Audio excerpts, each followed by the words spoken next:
సుమారు 22 నెలలు మారణకాండ సృష్టి అయింది. మరి 22 నెలలుగా రకరకాల పరిస్థితులు జరిగినాయి. కానీ చట్టం చేస్తున్నటువంటి సభానాయకుడు ఏం చేయలేదంటే మణిపూర్ని దర్శించలేకపోయినాడు. ఎక్కడెక్కడో దేశాలు తిరిగినారు ఆయన, కానీ మణిపూర్కి ఏం కాలేదంటే వెళ్ళలేకపోయినారు. ఏంటంటే రకరకాలైన కారణాలు.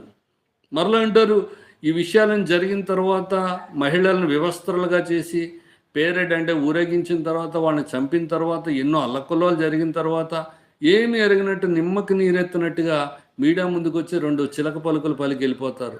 ఏమనంటే నాకే సిగ్గేస్తుంది, మణిపూర్లో ఇలా జరిగినందుకు సర్వ సమాజం ఏం కావాలంటే సిగ్గుపడాలి, తలంచుకోవాలి, శరం కావాలి అని హిందీలో చెప్తూ ఉంటారు. ఏంటి ఇదంతాను? ఈరోజు గమనించాలి.